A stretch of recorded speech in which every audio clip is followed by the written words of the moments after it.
Okay, Assemblymember Gabriella Romero, thanks for doing this. We appreciate it.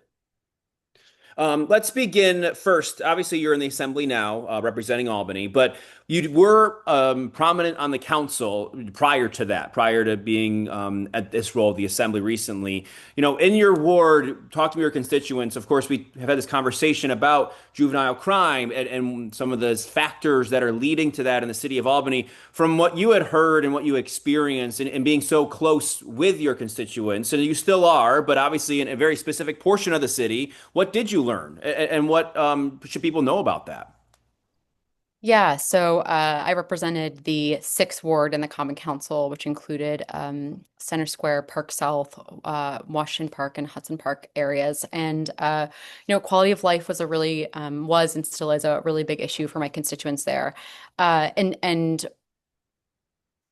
one of the biggest issues there, of course, was quality of life and crime. And similarly, when I was on the Common Council, and similarly now as an Assembly member, we tackled those issues through an empathetic lens, but also creating accountability through first empathetic and then accountability lens. So I was really proud to work with now past Matt Peter, who was a county legislator at the time, to create a pilot, which then created the Albany Navigates model, which is a pilot program to address quality of life issues with people that are panhandling and asking for money, homeless people on Lark Street.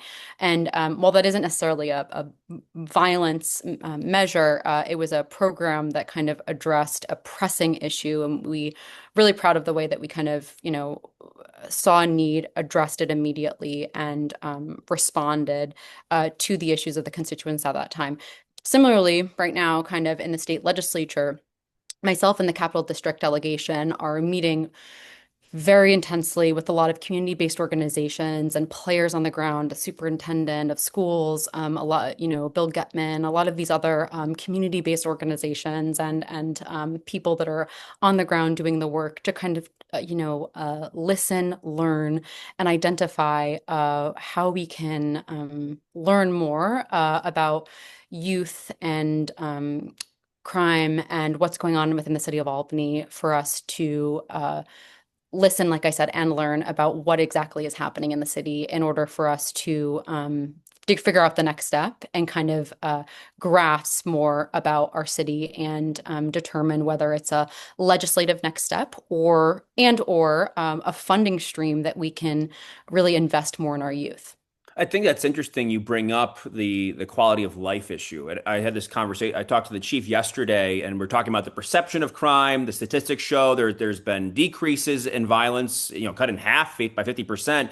But he also got into the perception of, at the end of the day, where public safety turns on to public health. And I think that that's also another potential factor in people feeling safe. Is that like is that why quality of life is something for you that's important? Because I feel like that lends itself to people feeling safe, right? At the end of the day.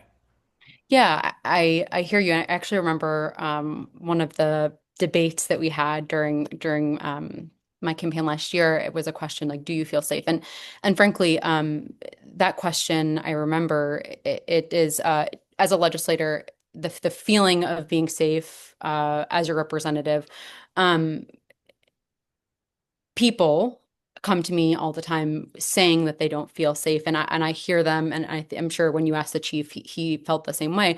Um, Perception is so important, and if people don't feel safe, that is really, really, really important. And so, people, their the perception of feeling safe is based off of what they see around them.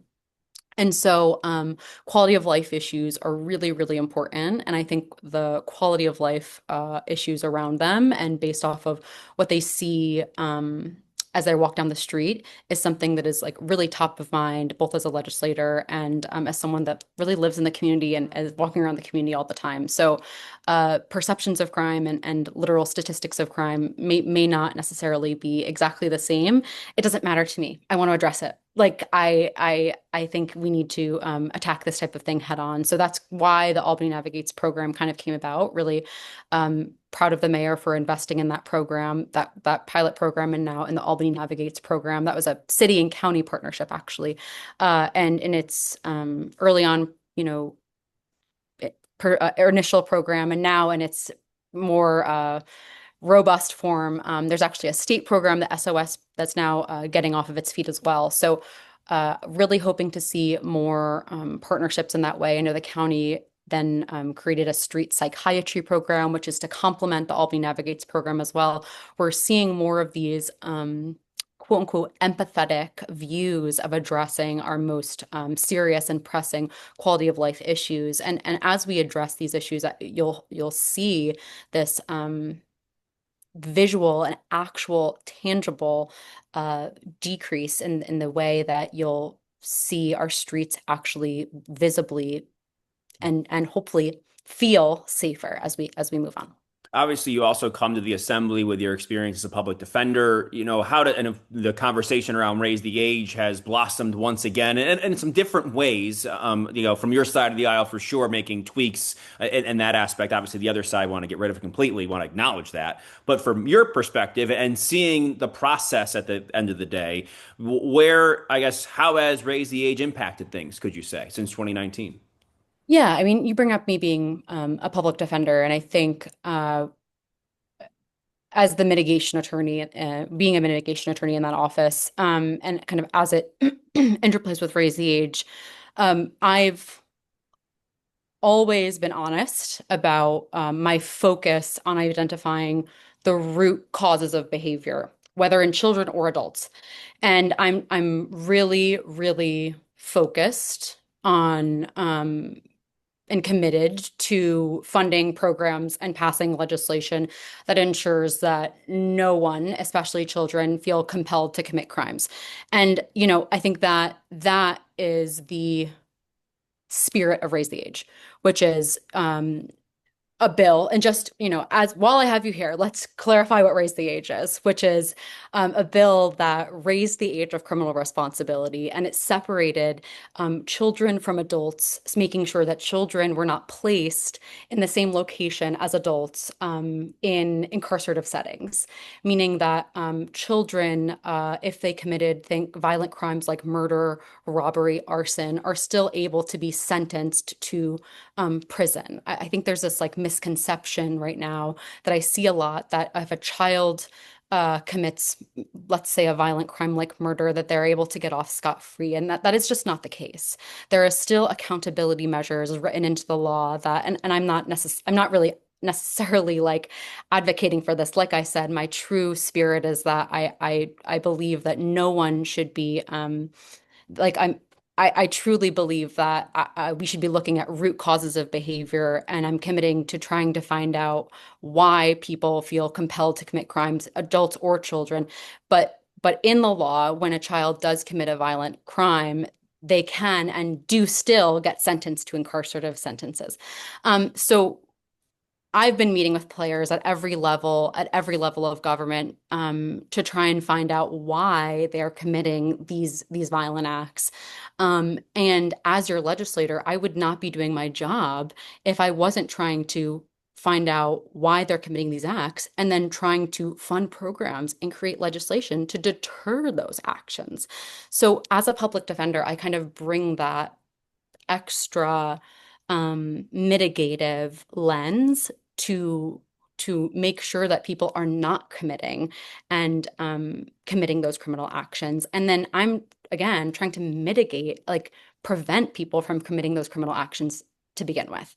And just to kind of conclude, as a former public defender, I will continue to fight to preserve the integrity of this law and ensure that the community, and especially those community-based organizations, not only receive the funding that they deserve, but also have a seat at the table to not only preserve the integrity of the law, but have a seat at the table as we continue these conversations. Yeah, because I think there's been some, I'm not saying all, but had been frustrated. This has even been invoked in this case. That was part of a press conference on July 5th and took over the air in the room when the city was trying to deal with what happened, ended up being 15-year-olds shooting at each other. Well, the county executive came out with a great statement, which I think was that not everyone involved in that horrific Yeah. night was necessarily justice involved previously, but it did create a thoughtful conversation around youth crime. My heart goes out to the victims of that evening, and it created a thoughtful conversation around youth crime, which is one that we are engaging in. We're engaging in thoughtfully, but raise the age as a concept is one that would require us to think about people that are previously involved in the criminal legal system. And so this started a conversation around raise the age when maybe everyone involved in July 4th was not necessarily already previously involved in the criminal legal system, if that makes sense. Yeah, yeah, and I think the frustration from the officials now comes down to the funding mechanism, and we saw that from the state comptroller saying and we've heard that for years, that the funding, the legislation, like you said, the intent, all intents purposes, is there for the reason. There's intention behind it, I should say, but the way that it's been implemented hasn't been fully robust. It hasn't been because of the way the funding has been working. What needs to change there? Totally agree with you. When a child is arrested for committing a criminal act, they should be inundated with resources if the judge chooses to release them. If they are, let me actually back up. If a child is arrested for a criminal act, whether they are released or not, they should be inundated with resources. If they're incarcerated or if they are released to a secure or non-secure facility, they should be inundated with resources. Or if they are released back to their parents, they should be inundated with resources. That is the spirit of Raise the Age. If a child is committing a criminal action, they should be determining why. And the system, the criminal legal system, should be giving them every single opportunity to succeed, meaning that they should be giving them health-related resources, mental health related resources. They should be getting them back to school. They should be determining why they're not in school. By the way, research from the meetings that we've been having shows that children that are committing these types of actions are not going to school. They are not going to school for months. And that's a problem. We need to figure out why that's happening. I'm going to take that pin out and we can come Yeah. back to that maybe at a later Yeah, date. your Um, colleague Pat Fahey, she talked quite a bit about absenteeism with us yeah, today, and the yes, numbers are startling. We'll share some of those along with this interview, but yeah, the numbers are yes. pretty staggering. And so per your exact point, the funding stream is broken. There's a bill right now sponsored by Assemblymember Hevesi, which would totally revamp the way that the community-based organizations are handling the funding stream. And it's a bill that I strongly, strongly support. It's supported by the Black and Hispanic Caucus. It's supported by a wide variety of Assembly members and senators. And it would allow for community-based organizations to receive the funding stream up front as opposed to this reimbursable process, very wonky, the way that the state does this. It would allow for more community-based organizations to get access to money. It would allow for them to get it quicker, and it would allow for these children, once they're arrested, to get a wider array of resources. Um, I think that right now the probation department is doing the best they can, and I think that we should be doing more for our children. And I think that we should not lock our children away and throw away the key. When a child gets arrested, we should be giving them every opportunity to succeed. What about the facet of brandishing a gun? Because that has been something I've heard from law enforcement. It's come back up now, as to what determines that, whether it's in an individual's pocket or they're showing it. I can determine a lot of what happens here, right? At the end of the day. Yeah, I think that what you're referring to is like a section of the law that is can determine a section that is like either in family court or in criminal court, right? Yeah. I want to look more at that, and I want to look more at the case law, and I think there actually might be a case that's coming up in the Court of Appeals. Um, I'm I'll look to the court as to what exactly is happening there, but I think that that is about to be determined in an upcoming case. Finally, just we talked about some different aspects of this, but when it comes down to the judges, the DA, and making these decisions, which, they will say they're constrained by the legislation, how it's written, but does there need to be more? And I know that the state, this came up with bail reform, obviously, during those changes, and the judges feeling constrained and not having the autonomy they thought they needed. Do the judges and maybe even DAs need more education behind this? Do they need to have different training? Do you need to have these judges present a different, like, does that need to change at all? Because that's come up too, that in some cases they're interpreting the legislation differently. Feeling triggered from the discovery conversation of last year. Right. Well, Right. But it's come up now. This is I know. three, right? There's the three big ones, and it's come up I know. again. I Yeah. know. And so, I'll frankly bring it right back to what we talked about with discovery. This feels jurisdictional to me. Why does one jurisdiction feel that they need to have a clarification when other jurisdictions do not? And, I'll just say one jurisdiction feels that they need clarification, but the other jurisdictions do not feel that they need clarification. We all know the jurisdiction I'm talking about.